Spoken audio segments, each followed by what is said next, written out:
Bismillahirrahmanirrahim, dear students. Good afternoon. This is Dr. Shahzad. Today we will discuss about famine, and as we discussed in our previous videos about starvation and famine, so today we will discuss about famine 1943 when it took place in India. So the next slide is based on famine is a massive starvation might take a turn of famine. A famine is characterized by widespread deaths and epidemics. So in Bengal, famine was in 1943. It killed from 1.5 million to 3 million people in India, and this famine took place in Bihar in 1966, where 2,353 deaths due to starvation reported, and starvation deaths have also been reported in Kalahandi and Kashipur in Orissa, Baran district of Rajasthan, and Palamau district of Jharkhand, and many other remote areas. During the recent years it also took place. Bengal famine 1943 has killed 3 million people. The man behind it was Churchill. Due to his bad policies, people died, and there was no sustainable agricultural practices at that time due to his policies, and many of the Indians died due to starvation. This man was responsible for international deaths of over 2 million people due to starvation, also known as Great Bengal Famine.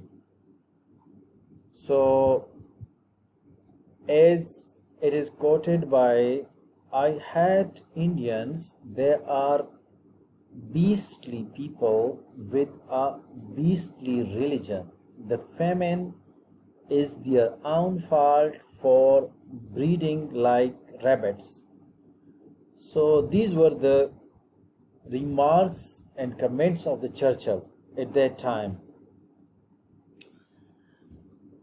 It was a hard time for India when millions of people died due to starvation, and the agricultural productivity was much lower at that time. So food insecurity. This topic is based on food insecurity. Food insecurity is often rooted in poverty and has long-term impacts on the ability of families, communities, and countries to develop.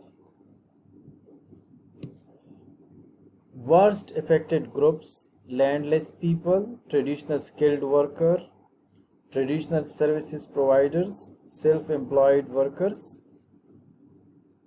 homeless, beggars, families employed in ill-paid occupation, casual laborers, seasonal activities, those laborers who are involved in seasonal activities. So those groups of people are mostly food insecure, who don't have their own land, who have traditional skills and traditional services providers, those who are self-employed, sometimes they have work or sometimes they don't have, those people who are homeless and beggars, they are also food insecure. Families employed in ill-paid occupation and casual laborers. Casual laborers mostly working in agricultural lands. When in the season they have time, they have work, they feed their children, but sometimes when they don't have, they cannot feed their children, and due to which they are food insecure. So seasonal work availability for these casual labor is one of the main problem in rural Pakistan and also in rural South Asia as well, because the characteristics of South Asian countries are almost the same. Hunger, another aspect of food insecurity.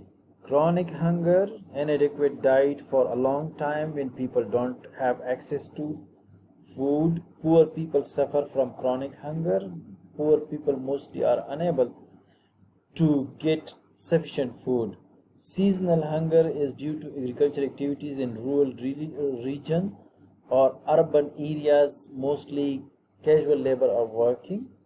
And when a person is unable to get work for the entire life. Seasonal hunger is actually when you go to agricultural field in rural Pakistan or rural India, especially South Asian countries, you will find people they are working in different season when there is the peak time of the harvesting. They have work and they work in the field, due to which they earn money and they feed their children and their families.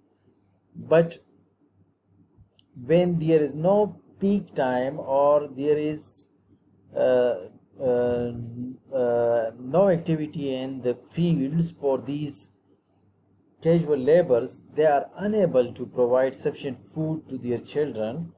And these casual laborers, they are mostly food insecure, and the main reason behind it is the hunger.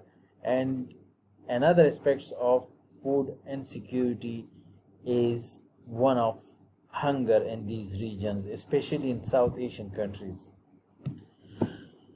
Nearly 800 million people across the globe go to bed hungry every night. So, to meet the needs of a world population expected to reach 9 billion by 2050, agriculture production will need to increase by at least 60%.